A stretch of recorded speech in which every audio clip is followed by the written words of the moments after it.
Retour sur une maison que je vous avais déjà fait visiter, mais où l'histoire de l'abandon était restée assez floue. Nous allons aujourd'hui tenter d'en savoir plus.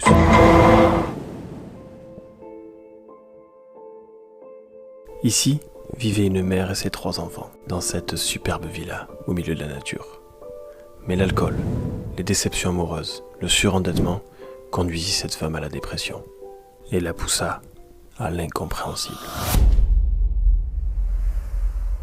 Comme un témoignage poignant, ce papier nous montre à quel point le petit dernier se souciait de la santé psychologique de sa mère. Notre nouvelle visite dans cette maison va nous en apprendre beaucoup sur leur histoire. Août 2006. À la suite de la fugue de l'aîné de la fratrie, la mère écrit au juge pour enfants. « Madame, je souhaite que vous m'apportiez votre aide dans cette situation actuelle. Très difficile. Et surtout, bien sûr, de retrouver mon fils, signalé en fugue depuis lundi 18 septembre à 15h40. » Le père des 2 premiers demande l'exercice de l'autorité parentale. Je cite, « Que mon fils vive avec moi » et déclare aussi que la mère a baissé les bras.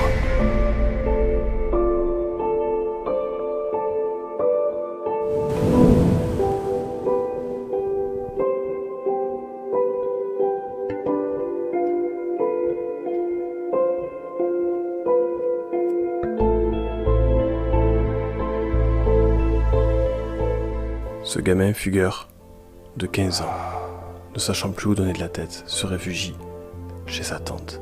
Cet enfant, fan de foot et de maquettes, enchaîne malgré tout quelques petits délits, probablement perturbés par les disputes trop fréquentes de ses 2 parents, pourtant séparés.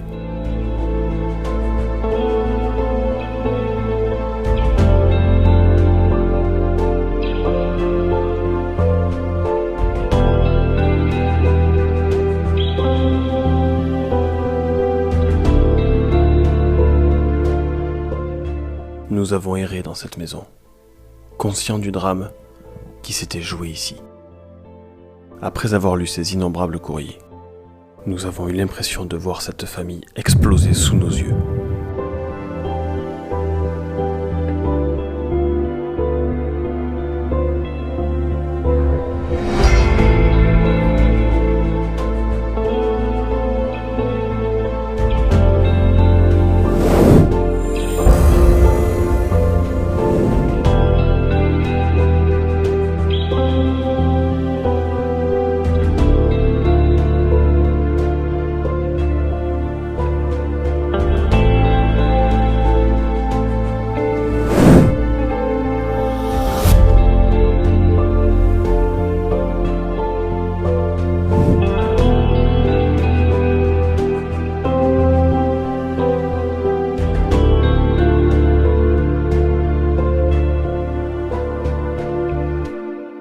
Nous arrivons maintenant dans la chambre de la mère.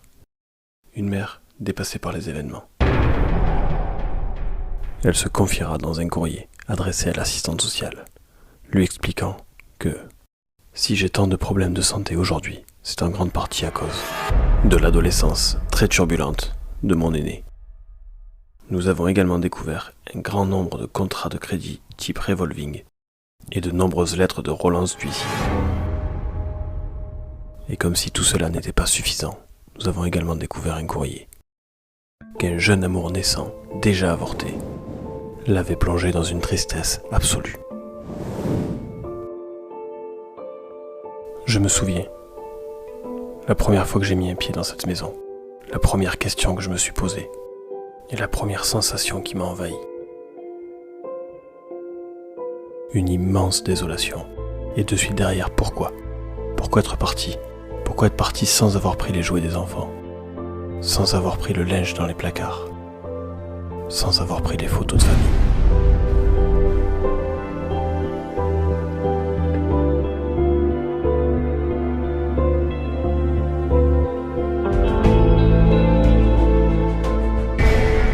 Aujourd'hui, un début de réponse se profile. Une mère submergée par le chagrin, le juge des affaires familiales, les dettes, les procédures et l'un de ses enfants peut-être un peu trop turbulent. Ce cocktail détonnant aura eu raison de sa santé psychologique. Sa décision est prise. elle va partir, en laissant sa maison, ses affaires et surtout ses enfants, jusqu'à ce que les pères respectifs apprennent la nouvelle et viennent les récupérer. Loin de moi l'idée de porter le moindre jugement. Mais si j'ai un conseil à vous donner, ne sous-estimez jamais la dépression. Ne vous laissez pas envahir par ce sentiment. Et battez-vous. Battez-vous.